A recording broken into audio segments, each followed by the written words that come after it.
tous les caractéristiques d'un bébé secoué, donc il y a bien quelqu'un qui l'a secoué. Ça peut pas être un accident. Moi, j'ai jamais secoué mon enfant. Vous restez d'un calme. Je veux que vous cherchiez une explication. Vous voulez que je réfléchisse? À quoi?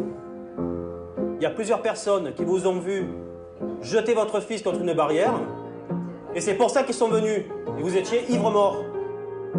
Si nous, on ne trouve pas derrière, voilà, qui a fait quoi? Mes enfants sont tués. Est-ce qu'on peut décemment remettre des enfants dans une situation qui peut leur porter des préjudices?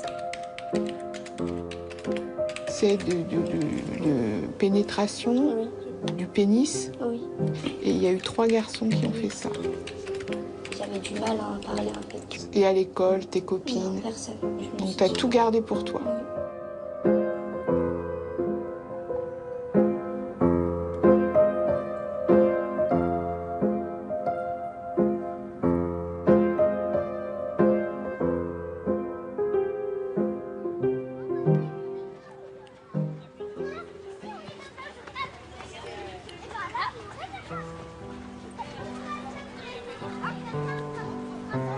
Chaque jour, près de 2 enfants succomberaient en France d'actes de maltraitance. Victimes de coups, de mauvais traitements, de harcèlement, de viol ou de négligence. Ils meurent aussi du silence qui les entoure dans le cercle familial ou celui d'une société qui préférerait parfois ne pas les voir, ne pas les entendre.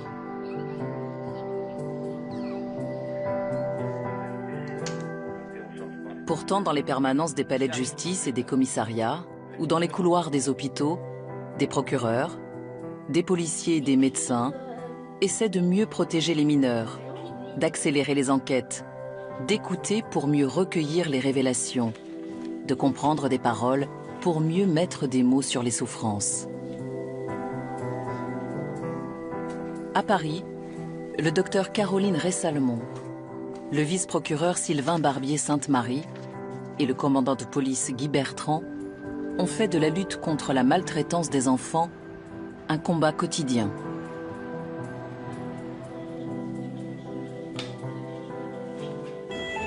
Oui, avec elle. Oui, avec monsieur. Est-ce que tu peux les monter au 4e étage? Je vais les chercher. Ce matin, la brigade de protection des mineurs a reçu le signalement d'un hôpital. Un nourrisson de 3 mois, avec des hématomes au cerveau. Il présente tous les symptômes du bébé secoué, une forme de maltraitance responsable d'un taux très élevé de décès. Allez-y. Bonjour. Le père, la mère et la nounou ne reconnaissent aucun geste violent ou déplacé. Le commandant Marie-Jo Laridan est une des enquêtrices de la brigade de protection des mineurs. Suivi, il faut qu'on sépare les parents de la nourrice. Donc la nourrice, on la met en bas. Les parents, on les met dans 2 cages différentes pour pas qu'ils puissent communiquer. C'est tout un système. On va s'en sortir, Chaque prévenu est entendu seul. Je suis pour l'enquête, je suis pour tout. Mais encore une fois, je vous le dis, j'y suis pour rien. Moi, je n'ai pas secoué mon fils. Alors si c'est pas vous, qui est-ce? Je peux pas vous dire. Je peux pas vous dire. Est-ce que vous avez déjà eu des remarques concernant d'autres comportements violents de votre part? J'ai jamais été violent avec mes enfants, madame. Vous n'avez jamais été violent. Je vais vous montrer. Ça, c'est un bébé secoué. Et ça, c'est ce qu'on a constaté sur votre fils, les lésions qu'il y avait là. D'accord? On ne secoue pas un bébé parce qu'on a envie, on ne le prémédite pas. Généralement, c'est des parents qui craquent. D'accord? Mais nous, la réponse qu'il va falloir qu'on ait, c'est qui a secoué votre fils? Écoutez, j'ai jamais secoué un de mes enfants, que ce soit n'importe quel. Je sais où je l'ai mis, je sais quelle partie de son corps j'ai protégé, je sais que j'ai énormément couru. Là, on n'est pas sur de la plaisanterie, d'accord? Oui. On s'en fout si vous étiez agréé, on s'en fout si vous travaillez au black, on s'en fout de tout ça, d'accord? Là, le but, c'est simplement de pouvoir donner à cet enfant un jour une explication sur ce qui s'est passé, de savoir pourquoi, à un moment donné, un adulte a eu ce geste-là incontrôlé sur lui-même. Le commandant Guy Bertrand dirige une des cellules d'enquête de la brigade de protection des mineurs de Paris. Pour que la maltraitance ne reste pas enfermée dans l'intimité des familles, il doit obtenir des aveux. Sans succès dans cette affaire. Voilà, puis il dit de toute façon il a un problème avec le bébé, il supporte pas. Quand il donne le biberon, le bébé est toujours en train de régurgiter sur lui. Donc à chaque fois il est toujours en train de se plaindre. Est-ce que c'est ça qu'il fait? Est-ce qu'il a Des fois, plusieurs fois, à chaque fois. C'est des moments très difficiles. Nous, c'est pas le bébé qui va nous parler, hein, donc on n'a rien. C'est à partir d'un certificat médical et de l'enquête familiale et de ce que vont dire les gens, de l'événement, qui nous permettra, et de la personnalité des gardés à vue, qui nous permettra de nous faire une idée. On est vraiment sur un événement dramatique pour la famille, puisqu'un enfant, dans certains cas, décède, dans d'autres cas, est handicapé à vie, et dans d'autres cas, s'en sort très bien, tant mieux, mais on est sur des moments émotionnels très forts pour les parents. Tu sais très bien que je n'ai pas ce coup. Je sais pas, les enfants, ils vont pas me laisser les enfants comme ça. S'il vous plaît, Mais dis-le que je vais secouer. Si tu passes sur moi, dis-le que je vais secouer.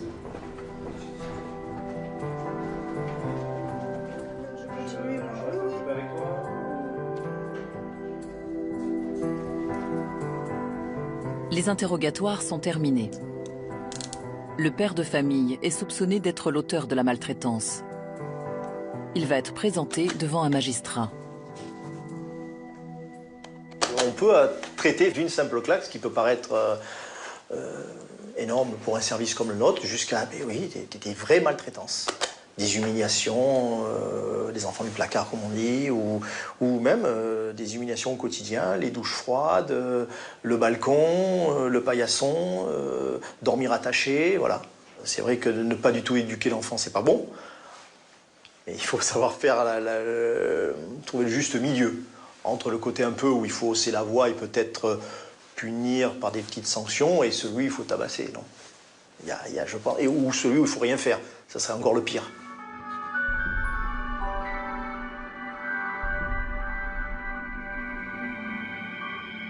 À quelques mètres seulement de là, l'hôpital de l'Hôtel-Dieu. La brigade de protection des mineurs de Paris envoie ici les enfants maltraités au service des UMJ, les urgences médico-judiciaires. Le docteur Caroline Ressalmon, pédiatre et médecin légiste, reçoit les mineurs sur réquisition du procureur. Bon, alors, aujourd'hui, qu'est-ce qu'on a? Alors, ce matin, à 10h, il y a une jeune fille de 15 ans. Je pense que ça risque d'être un peu difficile. C'est celle-ci. Aussi longtemps après les faits. Et ça, c'est une affaire de la brigade des mineurs aussi? Oui. D'accord. Une jeune fille vient de déposer plainte. Elle a été victime d'agressions sexuelles dans un club de vacances où elle se rendait avec ses parents depuis l'âge de 8 ans. Voilà, assieds-toi. Voilà. Bien. Alors, tu sais pourquoi tu viens me voir ce matin? Oui. Est-ce que tu peux m'expliquer? Eh ben, il y a un garçon qui... De quel âge? Je sais pas. Grand? Oui. Beaucoup plus grand que toi? Oui. Un adulte? Oui. D'accord. Oui, qui m'a montré ses doigts dans le vagin.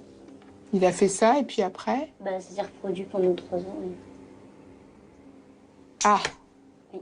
C'est ça que j'avais pas... Non. Parce que tu vous retourniez à ce club? Et tu le revoyais? Oui. Tu ne pouvais pas en parler? Pourquoi? Je sais pas, parce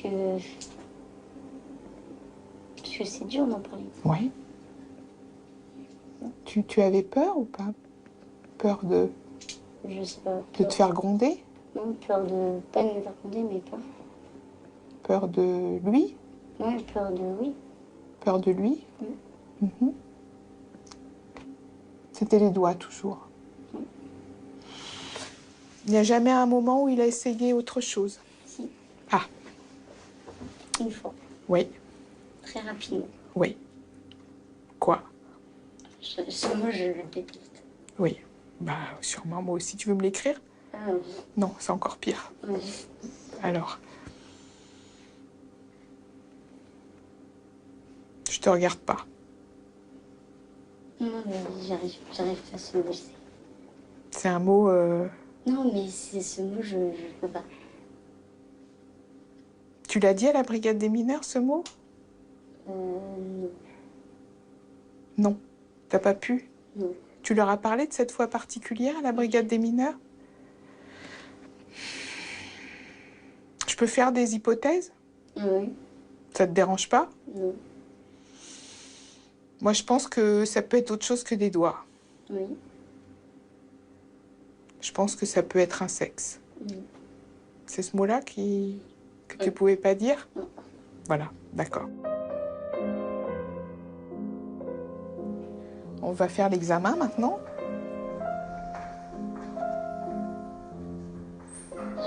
C'est à nous d'ouvrir les portes pour qu'ils puissent parler. C'est à nous de se former pour permettre aux enfants de nous dire des choses et parfois de nous dire avec des débuts de mots, des débuts de phrases, des suggestions. Voilà, c'est à nous d'entendre ça, je crois. La victime est accompagnée par sa maman. Difficile pour elle d'aider sa fille. Impossible pour l'adolescente de mettre des mots sur sa souffrance. C'est presque par hasard que l'affaire a été révélée. Elle était suivie, enfin elle est toujours suivie par donc une psychanalyste. Au départ, c'était plus pour faire une thérapie familiale.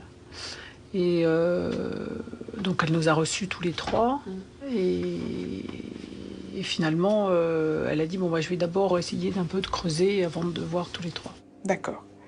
Et à ce moment-là, tu as pu expliquer ce qui t'était arrivé. Je ne l'ai pas expliqué, mais sous question, j'ai répondu. Et... Parce que c'est toujours aussi difficile d'en parler, en fait. Bien sûr. Au revoir. Parfait. Merci.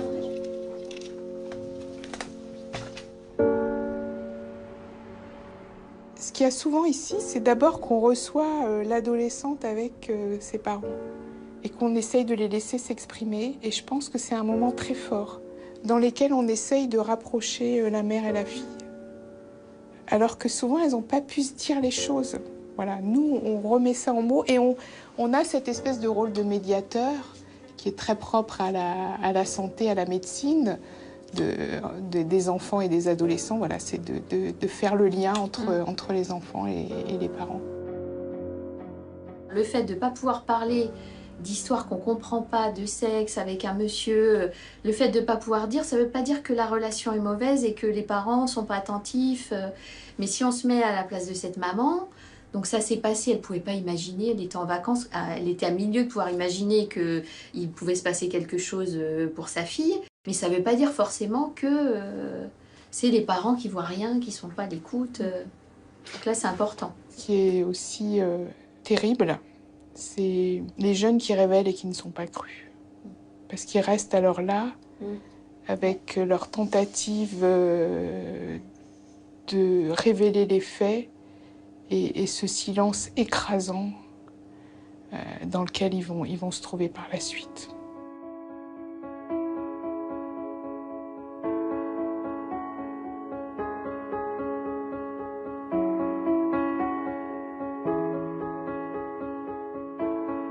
Pour briser ce silence, Caroline Ressalmon et son équipe n'hésitent jamais à entrer dans l'intimité des familles. Ah ouais, on est combien? On attend des invités? Et les enfants aussi, ils ont des pâtés du poulet? Eh ben dis donc.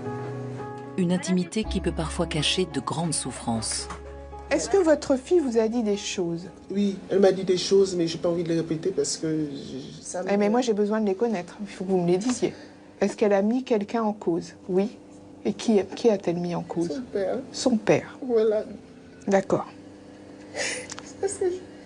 De mettre en cause son père, elle vous l'a dit plusieurs fois. Oui, mais quand elle me le dit, des fois je fais les week-ends, je passe avec elle, je n'en parle pas. Donc quand elle commence à me dire, je dis non, on va au McDonald's, on va faire ceci. Vous voyez, pour qu'elle... Vous n'êtes pas allé à la police directement la première fois? Oui, parce que j'essaye un peu... Non, c'est une question. Hein. Oui.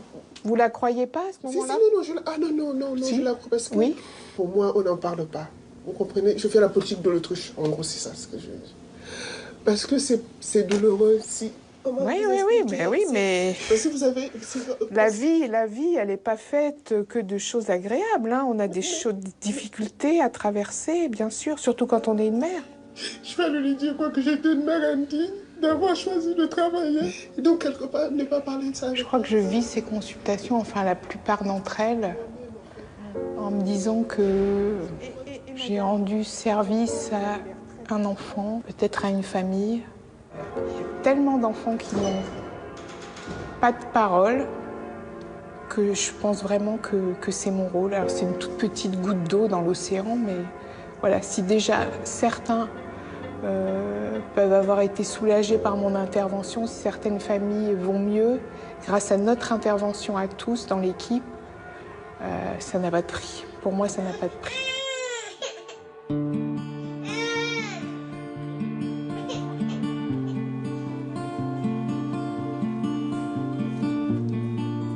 Aux UMJ, infirmières, médecins et psychologues se relaient pour accueillir des enfants maltraités.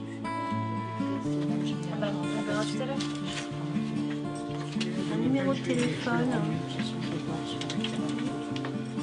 Oui, bonjour madame, c'est Mélanie Dupont, la psychologue de l'unité médico-judiciaire. Écoutez, je vous appelle, on avait rendez-vous à 13h30 avec Tilde aujourd'hui. Je vois que là, il est un peu plus de 13h45, donc c'était plus pour savoir un peu où vous en étiez, s'il y avait eu un souci pour venir ou autre chose. N'hésitez pas à me rappeler. Au revoir. Comptable dedans. Alors, donc moi je suis Céline, je suis le médecin. Et moi je suis l'infirmière. Est-ce que tu sais pourquoi tu viens me voir aujourd'hui? Non. Ah, ok, alors, je vais noter un petit peu ce qu'ils ont écrit, et puis après je t'examine un petit peu. Dans le service, les plus jeunes sont souvent accompagnés par Caroline Ressalmon elle-même. Une façon de transmettre ses méthodes de travail. Tu as quel âge? 16 ans. 16 ans. T'es en quelle classe? Je suis en CAP cuisine. CAP cuisine, un cuisinier, super. Ouais. Et ça se passe bien? Je me faisais fouetter par mon chef. Fouetter coup de torchon. Avec un torchon? D'accord. Comment tu en as parlé de ça, en fait? J'en ai pas vraiment parlé, c'est ma mère qui a vu les marques que j'avais et après j'en ai parlé. Et si maman n'avait pas vu? Je pense pas que j'en aurais parlé. T'en as reçu ici, là, des coups de torchon? Et ça a saigné, le t-shirt, il était un peu... Non, je crois pas que ça a saigné. Une des phrases qui m'énerve le plus, c'est quand on dit c'est pas grave. Là, c'est, bah oui, l'enfant, il s'est pris une claque, son maître l'humilie devant les autres, mais c'est pas grave. Et ça, là, je peux plus. Je pense que le fait de travailler là, peut-être qu'il y a 20 ans, j'aurais dit comme tout le monde, c'est pas grave. Et puis bon, après tout, il s'en remettra. Il y a tellement de parents qui disent, oui, mais moi, j'ai reçu des fessées, on m'a battu, j'en suis pas mort, donc après tout... Et donc là, je dois dire que l'expérience que j'ai maintenant me rend intolérante à ce genre de c'est pas grave.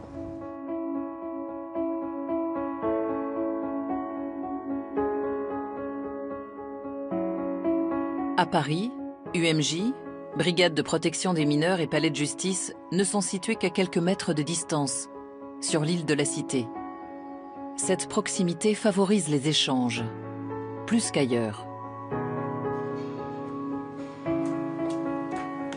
Sylvain Barbier-Sainte-Marie est vice-procureur. Il dirige le plus grand parquet des mineurs en France. À ses côtés, une équipe d'une 40aine de personnes pour gérer 20 000 affaires chaque année. Il est au centre du dispositif de lutte contre la maltraitance. C'est lui qui reçoit les appels des policiers. Pour protéger les mineurs, il intervient aussi en dehors du palais, dans les hôpitaux pour enfants, afin de favoriser les signalements. Mais c'est dans ses permanences qu'il traite les affaires. Alors, je vous écoute sur les faits et l'arrivée de la police. Alors, c'est-à-dire que la jeune fille est trouvée par un requérant dehors en train de pleurer dans la rue. Et donc, elle déclare qu'elle a subi des violences de la part de son père. Il lui a mis un coup de poing alors qu'elle était debout. Elle est tombée au sol, il l'a maintenue au sol. Et il lui en a remis d'autres par la suite. Mais elle décrit ce même genre de scène habituellement? D'habitude, visiblement, c'est peut-être que des claques ou... Mais c'est déjà arrivé des coups de poing, oui. Les parents ne vivent pas ensemble? Si, mais la maman était partie, donc sans doute au travail ou... De toute façon, elle dit qu'elle n'est au courant de rien, la dame, donc elle n'a jamais rien vu. Ah, la mère donne raison au père? Oui, oui, elle ne souhaite pas déposer plainte. C'est la jeune fille qui a tort. Elle travaille pas bien à l'école. De temps en temps, elle sort un peu trop. Elle fume des cigarettes. Et puis... D'accord. Est-ce qu'un rendez-vous à l'UMJ a été pris? Voilà, on lui a pris un rendez-vous aux UMJ à 14h30. Avec Madame Ressalmon? Oui, c'est ça. D'accord, très bien. Donc ça, vous me tiendrez au courant du résultat. Alors, que dit le père? Le père, il est en audition actuellement. Vous ne l'aviez pas encore auditionné, là, hein? Non. D'accord, bon, bah, il faudra me rappeler. A-t-elle des frères ou des sœurs? Il est bien évident qu'on rentre de plein pied dans l'histoire de la famille. Et une histoire qui est parfois lourde, et une histoire sur laquelle on s'interroge, pour laquelle on recherche un certain nombre d'éléments. C'est pour ça qu'on tient à recevoir les familles et que le parquet des mineurs, la réponse ne soit pas uniquement judiciaire, mais qu'elle soit aussi humaine, humanisée, qu'elle soit la plus comprise possible. Après 24 heures de garde à vue, l'homme qui a porté des coups sur sa fille de 17 ans est présenté devant Sylvain Barbier-Sainte-Marie. Bonjour monsieur, asseyez-vous, je vous en prie. Si vous pouvez démenoter monsieur, désentraver. Vous avez le droit de choisir un avocat. Je crois savoir, mais je voudrais que vous me le reconfirmiez, que vous ne souhaitez pas d'avocat. Vous n'en aviez pas en garde à vue. Et ici, devant moi, vous ne souhaitez pas en avoir. La raison, en réalité, de votre déferment, parce que vous êtes quelqu'un qui n'est pas connu de la justice, on vous reproche d'avoir commis des violences sur votre fille, bousculé, frappé une première fois, elle est tombée au sol, et après, vous avez à nouveau frappé votre fille. Et donc, moi, j'ai choisi de vous renvoyer devant le tribunal. En résumé, vous redescendez au dépôt. Vous allez être appelé devant le juge des libertés et de la détention pour le contrôle judiciaire. Et ensuite, en fonction de ce qu'il décidera, vous ressortirez tout à l'heure. Hein. Voilà, vous pouvez y aller. Au revoir, monsieur.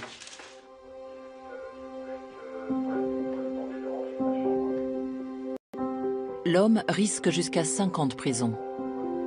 En attendant sa comparution devant le tribunal, il a obligation de soins psychiatriques et n'a plus le droit de voir sa fille. Ça, c'est toutes les procédures, c'est ça? D'accord, merci. Mesures d'éloignement, placement, orientation vers l'aide sociale à l'enfance, le procureur traite parfois jusqu'à 15 dossiers par jour.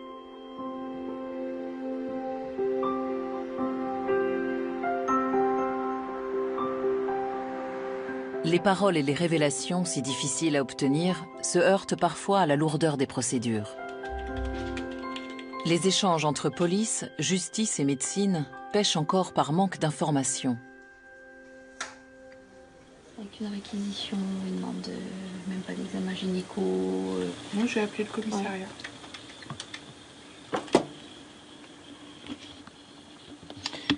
Bonjour, monsieur.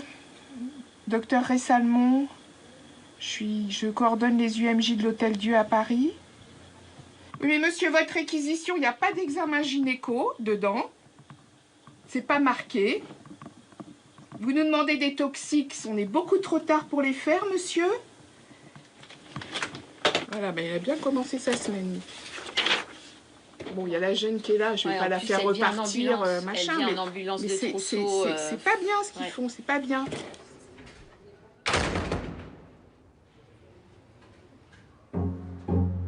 Pour améliorer le travail entre leurs 3 institutions, le commandant Bertrand, le vice-procureur Barbier-Sainte-Marie et le docteur Ressalmon interviennent ensemble auprès de futurs policiers, médecins ou juges, qui seront bientôt des acteurs de la lutte contre la maltraitance. Aujourd'hui, leur intervention a lieu devant des magistrats venus de toute la France.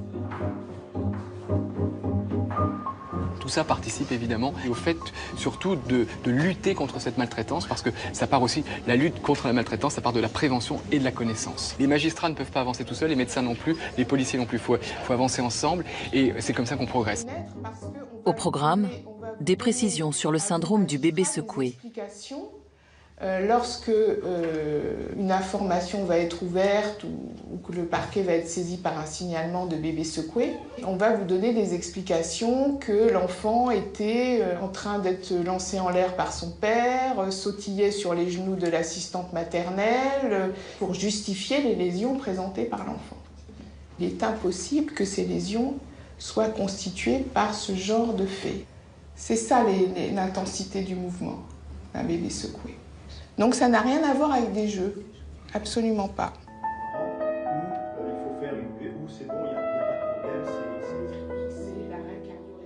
La maltraitance, elle est invisible, soit qu'elle ne laisse pas de traces, soit elle est invisible parce que vous n'ouvrez pas les yeux sur elle.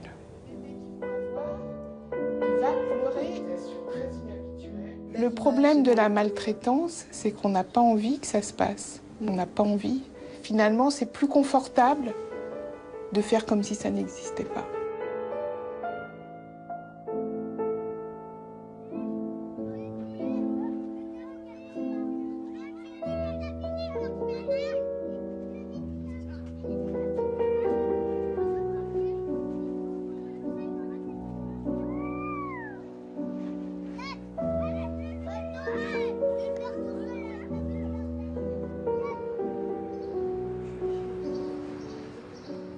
Les UMJ reçoivent aujourd'hui une enfant qui affirme avoir été agressée sexuellement dans la cour de son école.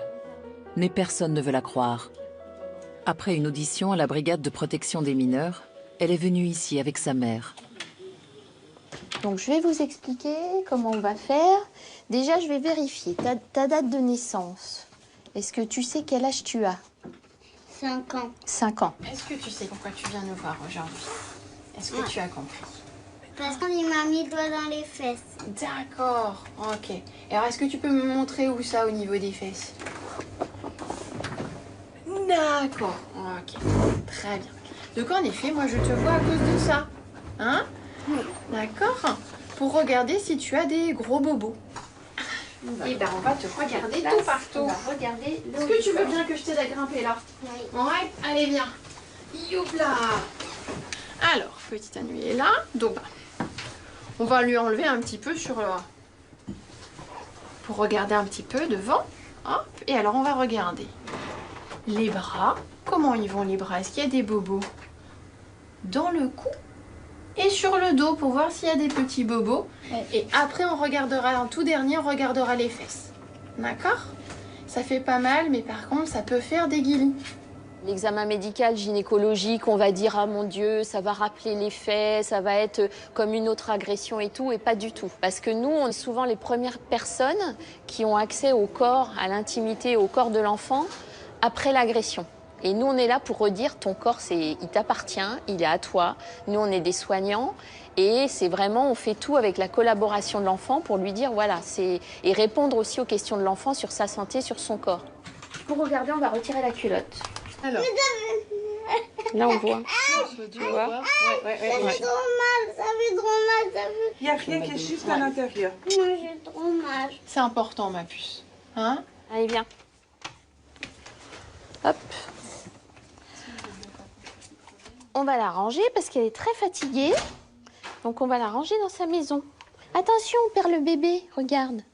Ils nous disent que non, ils ont surveillé, qu'il n'y a rien eu et tout ça. Et est-ce que vous avez pu voir s'il s'est passé quelque chose ou pas, en fait? Moi, ce que je marque en effet au policier, c'est qu'elle dit qu'on a appuyé avec les doigts, au-dessus et en dessous de la culotte. Moi, je vais marquer que quand je touche cette zone-là, ça lui fait mal. On la croit dans ce qu'elle dit et que c'est pour ça que l'examen était important, pour vérifier toutes les blessures qu'il aurait pu faire. Et en fait, ce qui m'a fait prévenir la police, c'est que ils avaient le souci de mettre en doute la parole de ma fille, en fait. Ils vont continuer, et ça continue, ça veut dire interroger les membres de l'école et tout ça. D'accord. D'accord. La situation où moi je vois ces enfants, ça veut dire que la situation de maltraitance, elle a été révélée, qu'elle a été dépistée, qu'on a mis ces enfants vraiment en position de victime en disant voilà ce que tu as vécu, tu es victime et voilà. Ou ce qui est plus difficile, et pour moi, c'est quand toutes ces situations où les enfants ne parlent pas, ou alors ils ont parlé, ils n'ont pas été écoutés, et où la situation va durer des années et personne ne va les aider à se reconstruire.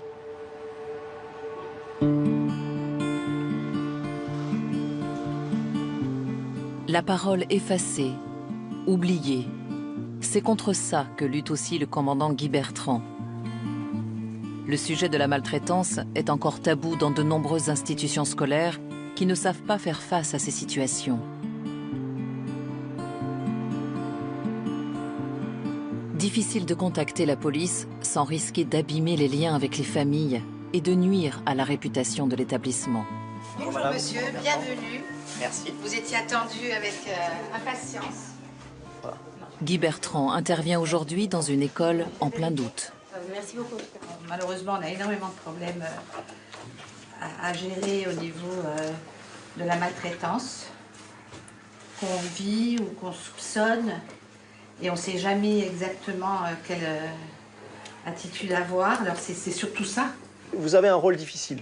Alors je dis vous, c'est tous ceux qui englobent les enfants, pas que vous, là, ceux qui s'occupent des enfants. Vous avez un rôle difficile et vous vous demandez des fois, je dois dénoncer, je dois pas dénoncer, qu'est-ce que vous avez des doutes. C'est pour ça le procureur dit, dans le doute, vous dénoncez. Ben, vous vous trompez, voilà, vous direz, ah mince, j'ai loupé. Mais quand ça marche et quand vous découvrez que grâce à votre signalement, on a pu éviter l'enfer à des enfants, mais quelque part, vous dites, tiens, j'ai bien fait. On a un cas d'un jeune qui est venu nous dire qu'il se faisait frapper avec une ceinture par son père, qu'il n'en pouvait plus et qu'il voulait que ça s'arrête. C'est quoi la procédure? Dans l'urgence, c'est le médecin d'ici, par exemple, si vous avez un médecin. De toute façon, l'enfant sera renvoyé après aux UMJ. Alors le problème, c'est que le médecin des UMJ, s'il le voit une semaine après, le bleu, il a disparu, mais il aura le certificat médical du premier médecin. Voilà, il verra de quoi il s'agit, est-ce que ça peut être conforme à ce que dit l'enfant. C'est des enfants qui sont mordus, qui sont frappés avec un objet, sans objet. Voilà. Et des fois, selon le bleu, on peut dire, oui, ça, il ne nous raconte pas de bêtises ou il nous en raconte. Parce que pareil, on a un devoir, là, de signalement parce qu'il y a eu une violence. Je vous dis, vous, sur des mineurs, si vous êtes témoin, si vous entendez et que vous dénoncez pas, c'est vous les fautifs. Ne pensez pas aux poursuites. La famille, vous c'est l'enfant qui vous préoccupe. Mais c'est pareil, le parquet, la justice, pour l'instant, ne poursuit pas, ou n'a jamais poursuivi les gens qui ont fait des signalements et qui se sont trompés. Sinon, déjà, on n'a pas beaucoup de signalements. Si en plus on les poursuit quand ils se trompent, on n'en aura plus. Et plus personne ne s'occupera des enfants.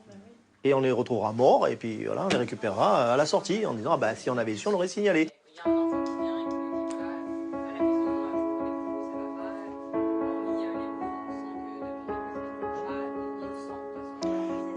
Beaucoup hésitent, ont peur de faire une bêtise, ont peur de briser une famille, ont peur de causer des dégâts irréparables.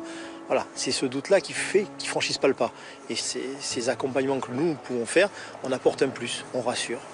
Voilà, et puis on crée des liens. C'est très important au niveau police, justice, c'est de créer des liens avec les administrés, qu'ils n'aient pas peur de nous, surtout ça.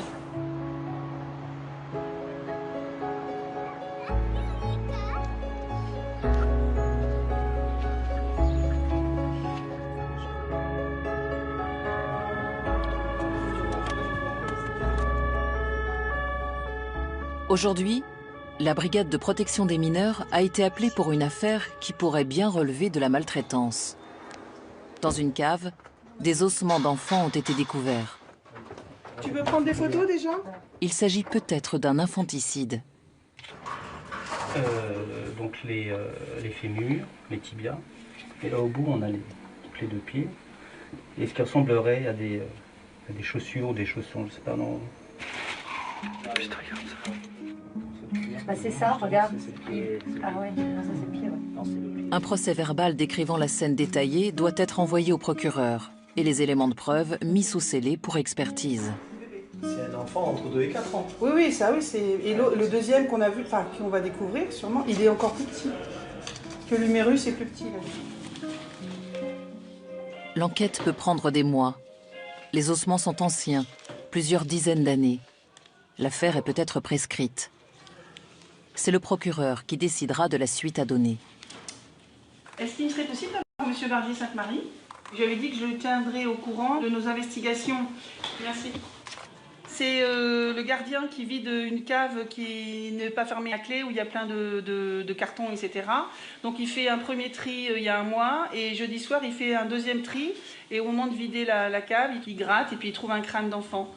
Et on a trouvé des autres ossements qui correspondent à un deuxième corps. Donc on y retourne cet après-midi pour poursuivre nos investigations. Merci.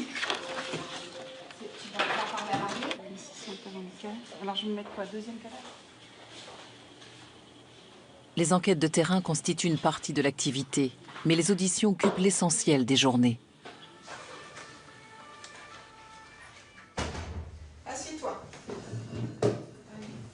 Une fillette de 7 ans est auditionnée. Elle accuse son frère de l'avoir violée. Sa mère est entendue dans un bureau voisin. C'était quand? La nuit ou le jour? Le jour. Tu te rappelles quand c'était? Non. Tout à l'heure, tu as dit qu'il était tout nu et qu'il avait mis son zizi dans tes fesses. Ah, mais ça, c'est après. Où est-ce que vous étiez quand ça s'est passé? À la maison. Non, mais où? Dans la chambre, le salon? Dans la chambre. Tu dors dans la même chambre que ton frère? Oui. Ce matin, tu as dit que tu l'avais dit à maman et que maman n'avait pas cru. Tu n'avais pas cru? Mais là, c'est la vérité. Est-ce que tu mets en prison les enfants? Non. Non, mais pas les enfants en prison. Les adultes? Bah, plutôt les adultes quand ils font des bêtises, mais les enfants... Oui, allô? Oui. Oui. Oui. Merci. Ben, je pense que tu dis beaucoup de mensonges. Parce que là, c'était encore mon collègue là, qui a parlé avec ta maman. Oui. Et mais seulement ce jour-là, ta maman elle dit que tu n'étais pas dans la chambre avec ton frère, tu étais dans le salon. Je veux que tu me dises la vérité. Est-ce qu'il a mis le zizi dans tes fesses ou non? S'il l'a fait, il faut que tu le dises. Non. Et comment tu sais qu'on peut mettre un zizi dans les fesses? Où est-ce que tu as vu ça? Ah ben dis donc, tu regardes de drôles de films, hein? Souvent, c'est mon frère. Il fait « Ah, tu vois des vidéos ?» Après, quand je vois après des trucs, là, des boutons. Que lui, il regarde, il a 15 ans. S'il veut, bon, c'est pas très bien quand même, mais lui, il a 15 ans. S'il regarde ce genre de choses, mais il ne doit pas montrer à sa petite sœur de 7 ans des films comme ça. Pas de maltraitance, mais peut-être un signal lancé par l'enfant, un appel à l'aide. Souvent laissée seule chez elle avec son frère, la fillette n'a plus de repères. Le mensonge va laisser des traces. Une information est ouverte et les fausses déclarations de l'enfant sont conservées. Si elle devait à nouveau être confrontée à des policiers ou à des juges, ses paroles seraient sans doute plus difficiles à croire. Un enfant est capable de raconter des histoires terribles, il ne s'en rend pas compte des conséquences. Maintenant, moi ce que je veux pas, c'est faire effectivement exploser une famille alors qu'il n'y a rien. C'est pour ça, nos investigations peuvent des fois paraître un peu longues, mais bon, on ne peut pas s'avancer. Donc, si les choses sont avérées, nous on s'en fiche un peu, excusez-moi l'expression, de faire exploser la famille. Nous, c'est l'enfant qui nous intéresse. S'il est maltraité par un des parents ou s'il est abusé par un des parents, ou... il faut faire exploser la bombe. L'enfant ne peut pas continuer comme ça. Après, moi, la famille ne m'intéresse pas. C'est l'enfant qui m'intéresse. C'est aussi l'enfant qui intéresse le procureur des mineurs. Sylvain, je vous emmène l'enquête de la CAS. L'éducatrice est venue la ramener. D'accord, parfait. Merci beaucoup. L'enquête, en fait, c'est une personne, un père de famille qui a été déféré dans le cadre de violences conjugales. Et lors de ce déferrement, il dénonce des faits relativement graves, des faits de violence de son épouse sur leurs enfants. La famille vit dans un appartement de 200 mètres carrés dans le 16e arrondissement. Je vais saisir la brigade de mineurs parce que ce qui est dénoncé est suffisamment grave, des points de suture c'est suffisamment grave pour saisir un service de police judiciaire. Les violences, c'est dans tous les milieux sociaux qu'on les retrouve. Ce ne sont pas des milieux sociaux plus ciblés que d'autres. Et c'est d'ailleurs, contrairement à ce qui peut se dire, c'est une des caractéristiques justement des violences familiales. Ce n'est pas exclusivement destiné à une catégorie socio-professionnelle ou à une autre. Élodie ? Oui. Alors je vous ai passé un classement 56. On enchaîne. Alors, je vais vous passer le SAIC 07, c'est un majeur. Pour des violences volontaires par assassinat. Dans ses permanences, Sylvain Barbier-Sainte-Marie sait bien que derrière chaque appel, des affaires non traitées ou mal suivies peuvent finir en homicide. Oui, madame. Alors l'enfant nous dit et mime le geste de gifle. On dit que son papa il est méchant. Bon, alors, droit avocat, donc levé de garde à vue et puis vous le convoquez mardi. Hein. Le gardien qui a trouvé donc le corps de la jeune fille dans la cour. Mais vous n'avez pas entendu les parents pour l'instant. Faudra les entendre. Hein. Vous pouvez reprendre votre nom, s'il vous plaît? Barbier Sainte-Marie, vice-procureur chef du parquet des mineurs. C'est un exercice qui est intéressant, c'est un exercice très difficile, très éprouvant, parce que ce sont des moments forts, on ne sait jamais, on est toujours l'inconnu, hein, il y a un peu l'angoisse de l'inconnu, surtout pour les mineurs. On craint beaucoup les enlèvements d'enfants, qui sont des situations extrêmement difficiles. On craint beaucoup les infanticides, les meurtres d'enfants, et on en a. Parce que c'est toujours des situations et des enquêtes qui sont très très lourdes et qui sont lourdes aussi psychologiquement, psychiquement pour nous. Hein.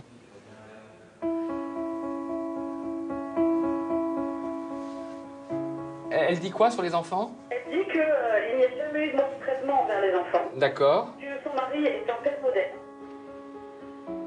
Et elle est tombée sur quoi? Sur quel sol? Quel revêtement? Parce qu'il n'y a pas de fracture en réalité. Hein. Je le jette par terre, en parlant du bébé de 11 mois. La situation devenait très critique hein, tout à fait. Pour le placement. Oui, tout à fait. Et la mère dit que le père les frappe régulièrement? Il dit qu'elle les frappe essentiellement quand il a mais que ça lui a de mettre des gifles aux enfants, quand il n'écoute pas et quand ils sont pas bien.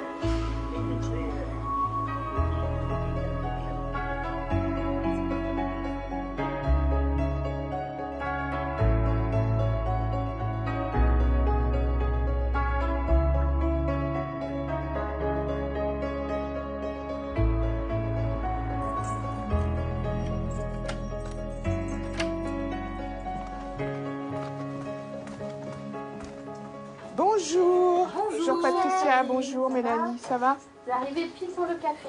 Super. Un petit café. Bien. Alors, qu'est-ce qui se passe aujourd'hui? Grosse journée de travail aujourd'hui. On est mercredi, le jour des enfants. Donc nous, on a pas mal d'affaires. Merci. Agression sexuelle ce matin, violence cet après-midi. Bon, c'était plutôt calme depuis le mois d'août. Et là, ça y est, on sent que ça commence à revenir. Les affaires reprennent. Oui, allô? Mélanie, oui. Toi?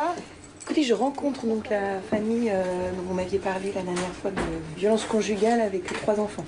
Ils ont, je crois que c'est 7-8 ans et le grand 10-11 ans, je crois, par là. Ouais. On va voir un petit peu comment ils vont. Et le père, il est toujours au domicile ou ils sont séparés? Je sais pas trop encore. Les enfants maltraités ont besoin d'écoute pour révéler leurs souffrances, mais aussi d'aide pour se reconstruire. Aux UMJ, les victimes sont prises en charge dès leur arrivée et elles sont accompagnées pendant toute la procédure judiciaire. Mélanie Dupont reçoit une mère et ses 3 enfants. Le père est accusé de violence contre toute la famille. Pour les victimes, après le temps des souffrances, la psychothérapie est une étape incontournable sur le chemin de la reconstruction. Comme vous voulez. Faut pas hésiter à bouger les chaises si vous souhaitez. Puis comme ça, en plus, tout à l'heure, je pourrais mettre la chaise. Tu vois, on va faire ça directement. On va mettre la chaise pour maman tout à l'heure. Comme ça, on a toutes les chaises. Je fais ça pour eux. Je sais qu'à un moment donné, il faut qu'ils aient leur petit jardin secret. Mais ce jardin secret peut comporter certaines choses qui peuvent leur nuire à la longue. Et c'est ça que j'ai peur. J'ai peur de cette violence. J'ai peur que ce qui s'est passé avec le papa, ça se répète avec eux. Moi, personnellement, quand je l'ai vécu sur moi, personne ne le savait. C'est de la honte, hein. C'est pas parce que on se dit, non, on est forte, on montre une certaine carapace et tout. On n'arrive pas à aller dire aux gens que, voilà, regardez ce qu'il est en train de nous faire. Et il ne faut pas avoir honte. Il ne faut pas avoir honte d'aller dire ce qui se passe chez vous. Moi, c'est ça qui me bloquait. Parce que je me disais, non, comment une femme comme moi peut avoir ce genre de... Voilà, c'est pas normal. Donc pour commencer peut-être, je vais me présenter. Je suis psychologue. Est-ce que vous savez ce que c'est un psychologue? C'est comme pour avoir des mots. Exactement. Quand tu dis des mots, c'est que peut-être des fois on vit des choses à l'intérieur. Qu'on ne dit pas. Qu'on ne dit pas, qu'on a du mal à dire, on ne sait pas les dire parce qu'on n'a pas les mots qu'il faut. Vous voulez m'en parler un petit peu de ce qui se passe à la maison? Oui. Je vous écoute. Tout ça, c'était bleu et tout ça, c'était normal. Qu'est-ce qui fait que c'était bleu? Parce que mon père il m'avait frappé. T'as perdu Juste la avant, j'ai botte, là. perdu Une un écharpe. sac de piscine et Une en écharpe. plus mon sac de piscine il n'était pas perdu, il était à l'école. Moi j'ai dit que c'est bête ce qu'il fait papa. Juste pour parce qu'on fait pas ce qu'il veut à manger, il crie dessus. Des fois papa il a failli tuer maman. Il lui a tapé avec un gros truc en fer. Vous avez déjà pu avoir peur, vous, que maman se fasse tuer par papa? Nous, on pense pas à ça. Nous, on essaie de faire comme si de rien n'était. Ouais. Après, venez, on parle pas de ça parce que aussi, c'est des trucs urgents de famille, quoi. Je te sens très triste.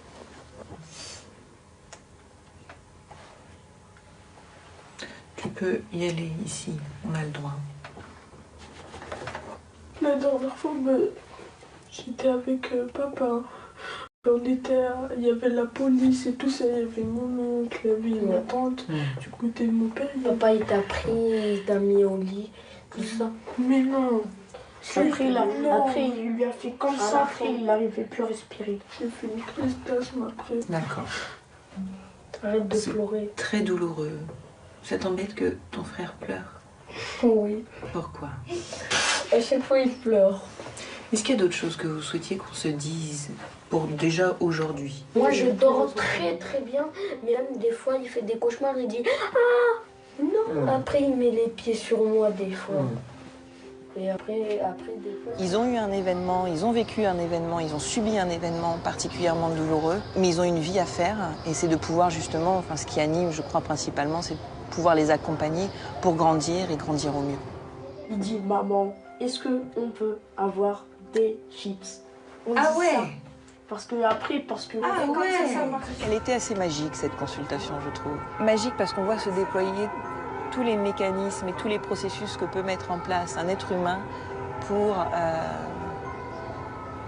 faire avec une situation particulièrement douloureuse, voire traumatique. Et c'est d'autant plus complexe, je crois, chez celui qui l'écoute. De supporter aussi cet insupportable. Ça fait, on pourrait dire que ce qui se passe avec papa et maman, c'est normal ou pas? Non. C'est pas normal. Par contre, toi, tu vis normalement. Oui. D'accord. Pas avec papa, mais avec maman. Oui. Alors, on parle de résilience souvent, de plus en plus. S'il y a bien une vraie résilience, là, je l'avais bien sous les yeux. Lutte contre la maltraitance. Collaboration entre police, médecine et justice. À Paris, les efforts se poursuivent. C'est un dossier de violence conjugale au départ. Bientôt, sans Sylvain Barbier-Sainte-Marie. Le vice-procureur du parquet des mineurs va quitter ses fonctions pour une nouvelle affectation à la Cour de cassation. Voilà, merci madame. Au revoir, au revoir. C'était la dernière permanence, après 7 années de permanence au parquet des mineurs. Je suis entre deux eaux. En fait, c'est très difficile comme sentiment, c'est très étonnant. Je suis content parce que c'est éprouvant les permanences, et 7 années dans une section de permanence, c'est beaucoup. Mais en même temps, je suis ému parce qu'il s'est passé 1000 choses. Protéger des enfants, des adultes, c'est une interaction permanente sur la société, c'est passionnant. Et c'est dur, mais c'est passionnant. Oui, la même. Oui, elle est née quand donc? 20 juin 2000. D'accord. À la brigade de protection des mineurs, chaque jour apporte son lot d'affaires qui mobilise les enquêteurs. Qui est née en 2000 et qui a été frappée par la mère et elle a le dos marbré de griffures. Le commandant Guy Bertrand continue à intervenir partout pour convaincre qu'il faut signaler à tout prix. Où une infirmière a assisté à une scène dans une chambre où le père, concernant son autre enfant, a été un petit peu, l'a pris comme ça, l'a un peu secoué et a été virulent dans ses propos, et même à sa mère, toi ta gueule. Voilà, vous voyez, ce genre de propos, dans un couple, on ne s'attend pas à ça. À ses yeux, un combat pas assez reconnu. Ce sont des sujets, c'est pas vendeur. Hein. Voilà, personne n'en parle. C'est pas vendeur. Donc nous, on fait notre travail dans l'ombre et c'est très difficile. Et puis c'est des sujets, vous en parlez pas à vos amis. autour de vous, c'est pas des sujets de conversation au quotidien. C'est difficile de placer ça lors d'un repas familial ou entre copains. Au fait, j'ai fait une affaire d'inceste au sein d'une famille. Bon, ça plombe l'ambiance. Bonjour, je m'appelle Caroline. Aux UMJ, Caroline Rey-Salmon transmet le même message depuis qu'elle a créé le service des mineurs il y a 8 ans. Alors, est-ce qu'elle se retourne ou est-ce qu'elle ne se retourne pas d'elle-même? Non, elle ne se retourne pas d'elle-même. Écouter les enfants maltraités pour éviter un silence qui pourrait être meurtrier. Qu'est-ce que tu veux nous dire, là? Hey! Bon, alors sur le diagnostic, ça fait pas de doute. Hein, c'est bien un syndrome du bébé secoué. J'indiquerai au magistrat qu'elle va garder une difficulté résiduelle de ce qui lui est arrivé. Oui, Jeanne, je parle de toi. Je parle de toi. Je parle de toi. Hein? Je suis pas écœurée d'entendre ces histoires parce que c'est jamais les mêmes histoires, et c'est jamais les mêmes personnes. Et puis il y a toujours des choses à faire, donc on va pas baisser les bras. Faut pas baisser les bras. Au contraire, faut lever les bras et y aller. Et surtout, il faut pas oublier que nos petits d'aujourd'hui, ce seront les grands de demain. Et donc s'ils se construisent de bonne manière, eh bien, ce seront des bons parents et des bons adultes. Et c'est extrêmement important. En fait, on fait de la prévention à long terme.